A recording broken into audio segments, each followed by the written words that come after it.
भव्य आत्माओं, आज जहां भी दृष्टि जाती है भागम भाग मची है। सब दौड़ रहे हैं, जाना कहाँ है हम तो समझे नहीं। चाहे रेलवे स्टेशन देख लो, बस स्टैंड देख लो, हवाई अड्डा देख लो, रिक्शा स्टैंड देख लो, टांगा स्टैंड देख लो, सब भागम भाग भागम भाग भागम भाग। कहाँ जाएंगे? सोचता है शायद ये सुख की खोज में भाग रहे हैं, मगर सुख तो भागने से मिलता नहीं, सुख ठहरने से मिलता है। फिर क्यों जा रहे हैं? कोई लक्ष्य नहीं, कोई उद्देश्य नहीं, मात्र दौड़ना है। एक काल्पनिक घटना, एक बार एक युवती स्वप्न में स्वर्ग चली गई और स्वर्ग जाकर के उसे किसी ने स्वागत नहीं किया। बड़ी परेशान, मैं इतनी लंबी यात्रा करके आई हूं, मृत्यु लोक से स्वर्ग तक आ गई हूं, मगर यहाँ कोई ये कहने वाला ना मिला अकाजा बैठ। इतनी लंबी यात्रा, भूख प्यास भी लग गई। देखा, उसे क्रोध आ गया और चिल्लाई, ये कैसा नगर है? उसकी आवाज एक परी ने सुन लिया, हाथ का इशारा दिया, अकाजा मेरे पास। उस परी के पास बहुत से भोजन पदार्थ रखे थे, पेय पदार्थ भी रखे थे, जूस फल भी रखे थे, मिष्ठान भी रखे थे। वो युवती सोचती है, चलो मेरी आवाज़ किसने तो सुनी और मुझे भूख तथा प्यास भी है।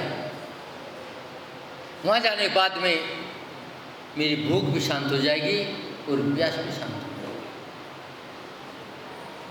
वे युवती प्रातःकाल से दौड़ना प्रारंभ कर देती है। दोपहर हो गई, मंजिल नहीं मिली। उसने परी से पूछा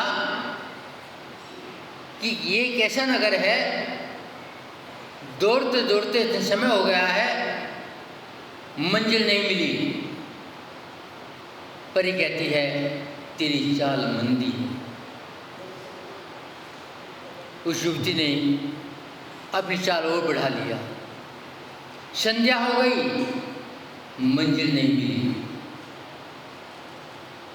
फिर पूछा, परी ने कहा, अब भी चाल मंदी है। उस युवती ने और चाल बढ़ा लिया। अंधेरा छा गया, रात हो गई, मंजिल नहीं मिली। अब तो क्रोध आकर के उस परी से पूछा, ये क्या नजारा है? परी ने मुस्कुरा कर कहा, कोई नजारा नहीं, जहाँ चाही वहाँ भी आज तक मंजिल नहीं मिली, और जहाँ जाना चाहती है कभी मंजिल नहीं मिली। बस अंतर है,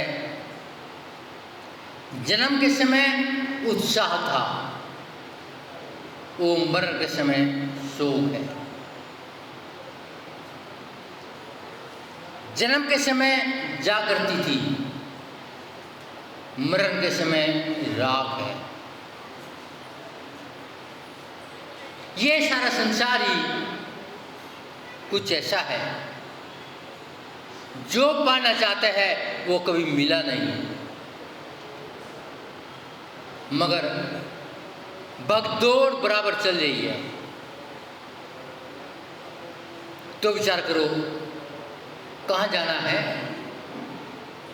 क्या लक्ष्य है, क्या पाना चाहते हो? कोई उद्देश्य नहीं है, कोई लक्ष्य नहीं है, मात्र दौड़ना है, दौड़ना है, दौड़ना है। कहाँ जाना है? कहीं नहीं, जहाँ से आए वहीं जाना है। आप कोल्हू के बैल हैं, आप पर पट्टी है, चलना है, पट्टी खुलेगी, वहीं के वहीं पाना है। पूरी रात नाव खेओ, और नाव खेपने बाद सुबह देखते हैं नाव वहीं खड़ी है। क्यों? क्योंकि रास्ता खुला नहीं है। ये स्थिति आज आप लोगों की है, क्योंकि मंजिल का लक्ष्य नहीं है। एक बार एक सम्राट के जीवन में मृत्यु आ गई और यमराज ने कहा, आपकी उम्र 100 साल हो गई है, अब मैं तुम्हें लेने आई हूं। और वैसे तो मैंने आपके पास समाचार भेज दिया था, यदि आपने चिट्ठी पढ़ी हो तो तैयार हो गए होंगे, नहीं पढ़ी तो मैं क्या करूं?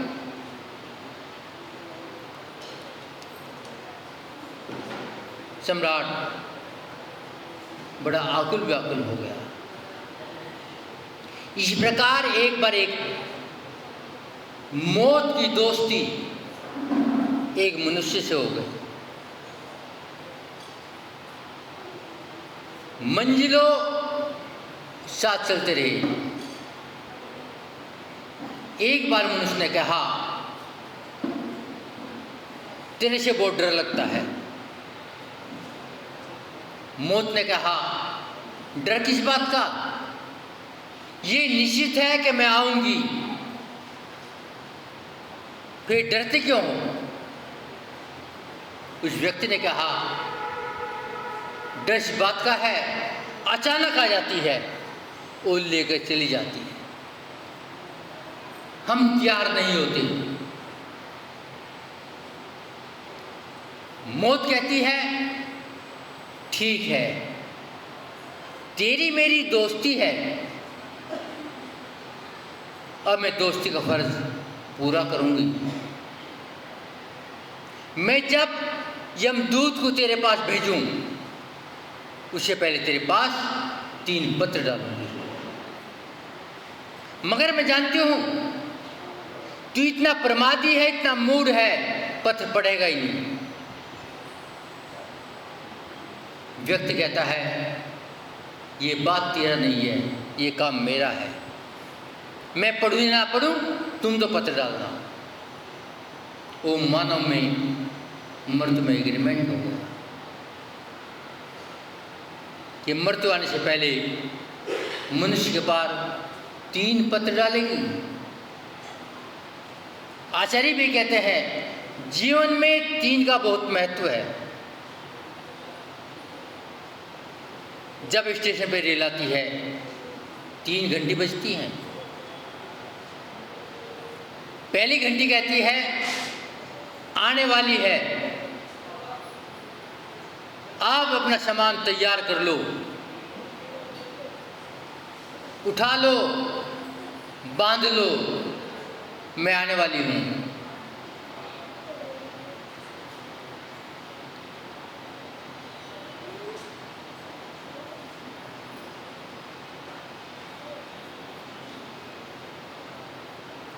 दूसरी घंटे पर रेल आ जाती है, कोई बैठे या ना बैठे, और तीसरी घंटे पर रेल चली जाती है।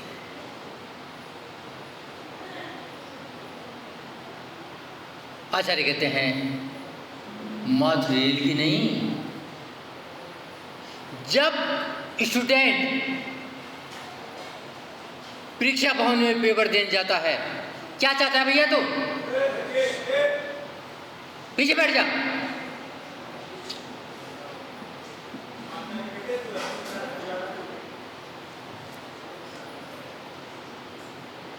जब स्टूडेंट परीक्षा भवन में पेपर देने जाता है, 3 घंटे होते हैं, और 3 घंटे पूरे होने के बाद में 5 मिनट ग्रेस के मिलते हैं। जो लिखता है खुश रहता है, और नहीं लिखता है तो रोता है।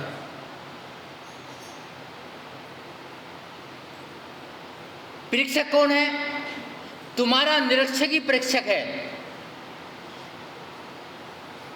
आचार्य कहते हैं ये स्थिति तेरी है, तेरी मौत ही तेरी निरीक्षक है, और तेरे जन्म के साथ में तेरी मौत लग जाती है।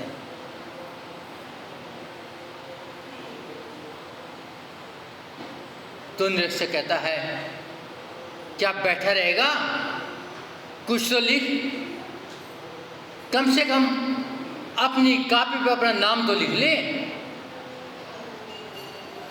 चाहे गाली लिख, चाहे गीत लिख, चाहे भजन लिख, चाहे भोग लिख, चाहे योग लिख, चाहे संन्यास लिख, जो लिखेगा वही नंबर मिलेंगे।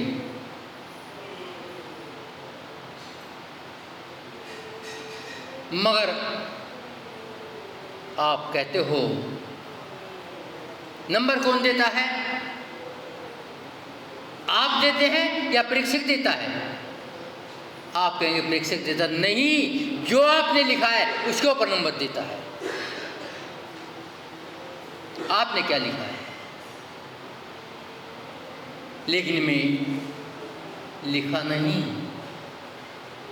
तो परीक्षक क्या करेगा? आपको भी जीवन रूपी कॉपी मिल चुकी है। किसी का 1 घंटा बच चुका है, बचपन निकल चुका है। किसी के 2 घंटे बच गए हैं, अर्थात यौवन भी जाने वाला है, और किसी के 3 घंटे बच गए हैं, बुढ़ापा भी जाने वाला है। मात्र 5 मिनट का ग्रेस बाकी है। मैंने अपनी जीवन रूपी कॉपी में क्या लिखा है देख लेना। यदि कुछ लिखा होगा तो नंबर मिलेंगे, अन्यथा नंबर मिलने वाले नहीं। आप जानते हैं घर में, सबके घर में कुकर है। कुकर में 3 सीटी लगने के बाद में दाल पक जाती है। यदि 3 सीटी के बाद में दाल नहीं उतारी तो गल जाएगी, जल जाएगी, भस्म हो जाएगी।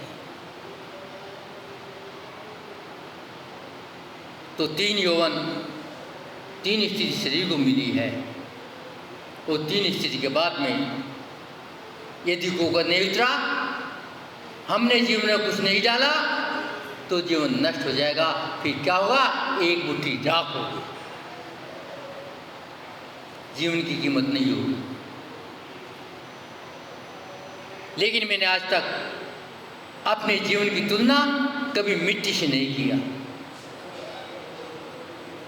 बस नहीं जाने क्या लगा रहता हूँ, लगा रहता हूँ, लगा रहता हूँ। तो बता रहे थे, मृत्यु ने कहा मैं 3 पत्र डालूंगी, और 3 के पत्र के बाद उठा के ले जाऊंगी। ये एग्रीमेंट हो गया मानव का और मृत्यु का। मृत्यु ने पहला पत्र डाल दिया, कौन सा? बाल सफेद हो गए। मगर ये मानव इतना बेईमान है, धोखेबाज है, ईमानदार बिल्कुल नहीं है। बाल रंग लेता है, पॉलिश कर लेता है, सोचता है मैंने मौत को धोखा दे दिया है। मगर ध्यान रखना, परमात्मा को और अपने आप को धोखा नहीं दिया जा सकता। परमात्मा भी जानता है और आप भी जानते हैं। सोचा था मौत आएगी, काले बाल देखेगी, चली जाएगी, ये तो अभी जवान है। मगर ये मात्र भ्रम है, ये सारा संसार ही भ्रमजाल है।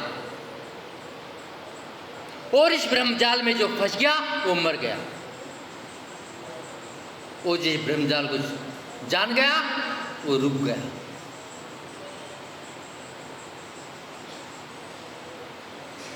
अब मौत सोचती है मेरा पहला पत्र पढ़ा नहीं, एक दूसरा पत्र डाल दो। 3 पत्र का तो एग्रीमेंट भी था। दूसरा पत्र डाला, आंखों की रोशनी चली गई। मानव ने यहां भी चालबाजी, चश्मा लगा लिया या दूसरे उपकरण कर लिए और उसने पत्र पढ़ा नहीं। एग्रीमेंट 3 का है, मौत ने तीसरा पर डाल दिया, 32 बाहर आ गई। लेकिन मानव ने क्या किया? नहीं 32। अब तो कहता है चने चपते नहीं, मालपुआ चाहिए।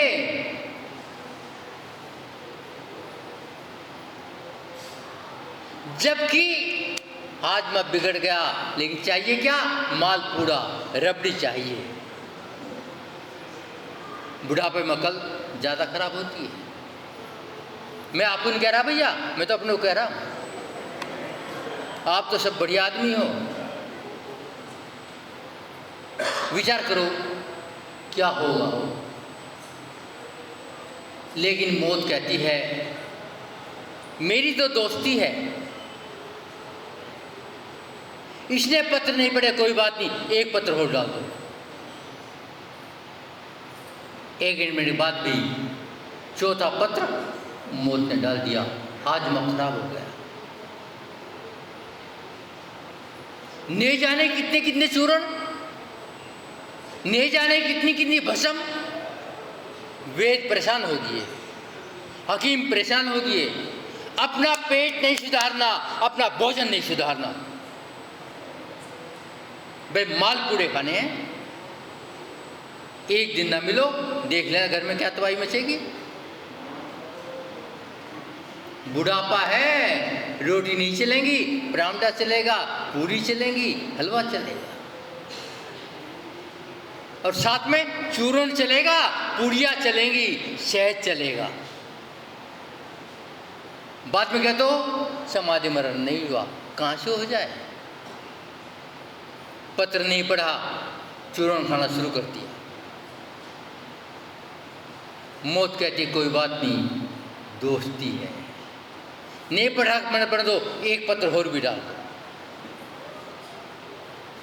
एक पत्र और डाल दिया, घुटनों की शक्ति खत्म हो गई। सोचा अब तो परमात्मा के चरणों में बैठेगा, अब तो धर्म ध्यान करेगा, अब तो जाप करेगा, अब तो स्वाध्याय करेगा। मगर क्या किया? गाड़ी ले ली, दौड़ना प्रारंभ कर दिया। वो चाल बढ़ गई। तो विचार तो करो क्या होगा, कहाँ जाओगे? बस मरघट जाओगे। और मरघट में क्या होगा? कीकर की लकड़ी भी नहीं पड़ेगी, आम की पड़ेगी। और आपकी राख कोई काम ना आएगी, क्योंकि आपने अपने जीवन का सदुपयोग नहीं किया। मात्र एक थाली से दूसरी थाली में मुट्ठी भर के चावल रखे हैं,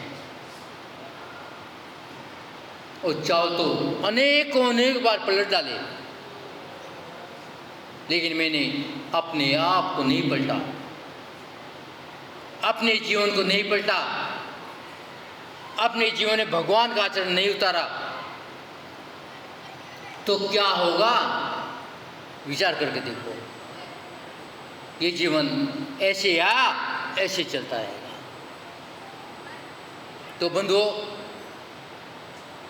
एक दादा ने प्रश्न किया था कि मंदिर में शांति धारा रोज होती है, लक्ष्य क्या है, उद्देश्य क्या है, क्यों करते हैं, कैसे करनी चाहिए? बड़ा सुंदर सवाल है।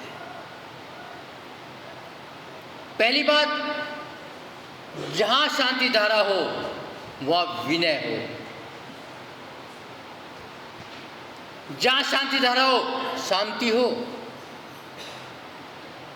यदि बीच में बात होगी तो शांति धारा विपरीत होगी। वहां की जो शांति है आपके घर तक पहुंचते पहुंचते उल्टी हो जाएगी। पहली बात विनय। भगवान आदित्यनाथ ने 7 महीने हार नहीं मिला, हार मिला था, लिया नहीं। क्यों नहीं लिया? विनय नहीं थी।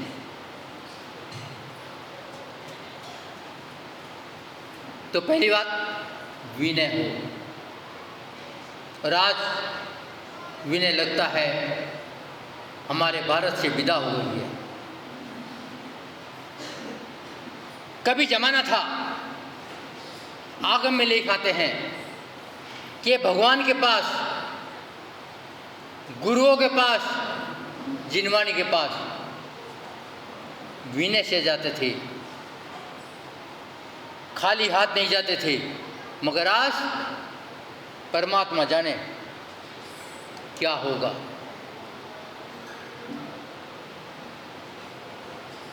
आप कहते हैं विनय क्या है? जानते हो? क्यों दादा, क्या है विनय? जब घर में कोई बुजुर्ग आता था, घर की बहू नहीं बेटी भी से ढकती थी। और किसका नंगा होता था?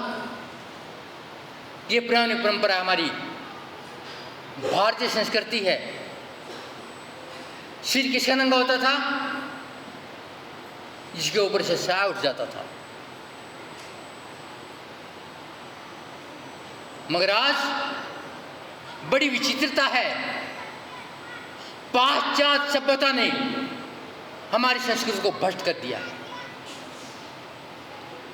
और हम विनय को बुराई के रूप में देखते हैं। क्या होगा? वही होगा जो होता आया है। मैं 84 लाख गलियां चारों गतियों की। स्टैंड कहाँ होगा? निगोद होगा।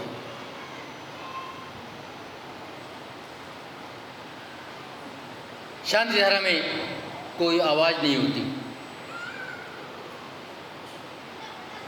और शांति धारा में अटला पट्टी भी नहीं होती। शांति धारा टूटती भी नहीं। शांति धारा का कलशा इतना बड़ा हो, बीच में पानी ना डालना पड़े। अन्यथा जब पानी डाला, उसका विचार या उसकी भावना पलट गई। ध्यान कहाँ हो गया? पानी की तरफ, गोले की तरफ, शांति की तरफ, धारा की तरफ है ही नहीं। तो कहने का मतलब है, शांति धारा होता है विश्व शांति के लिए, आत्म शांति के लिए, परिवार शांति के लिए, नगर शांति के लिए, समाज शांति के लिए। मगर हमने इतनी विकृति भर दी है कि गजब कर दिया है। और कहते हैं शांति आती नहीं, कहाँ से आए? विचार तो करो। जब एक बार गंधोदक लगने से कुछ दूर हो सकता है और तुम्हारी शांति धारा के जल से तुम्हारा कुछ नहीं होगा, क्योंकि आपने शांति धारा करी ही नहीं। शब्द वही है, मंत्र वही है, भाषा वही है, मगर विचार वो नहीं है। अब क्या होगा? वही होगा जो अनादि से होता रहा है। अब अंतिम में बात कहते हैं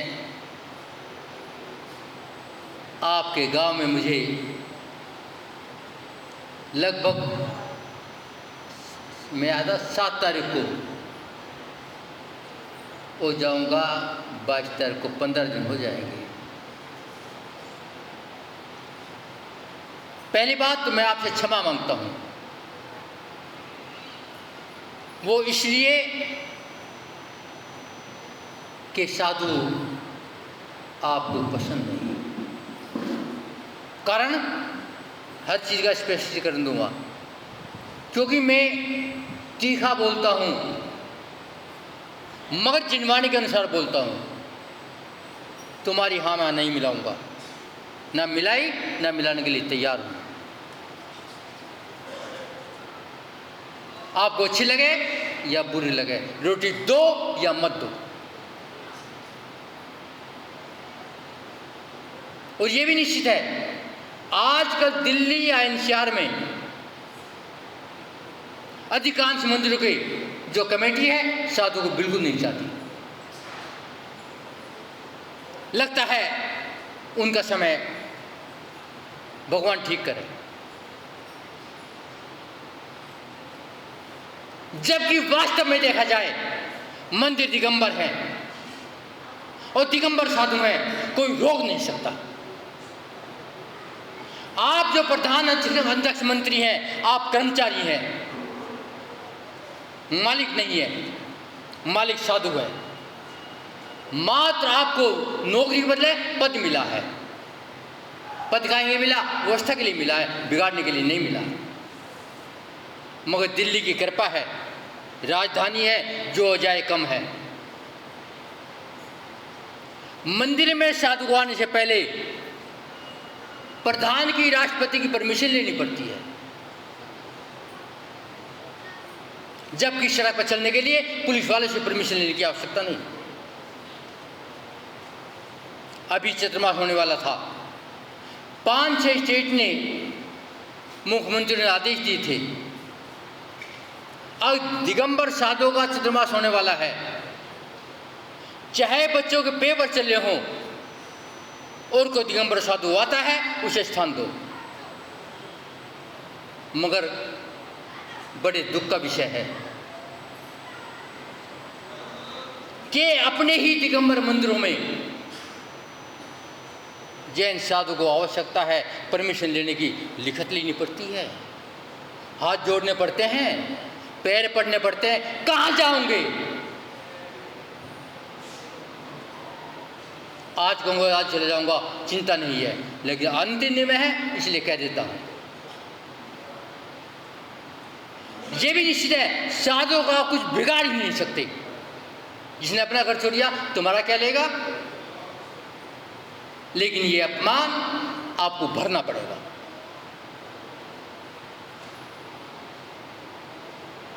आचार्य कहते हैं, एक बार की घटना सुना महावीर भगवान की।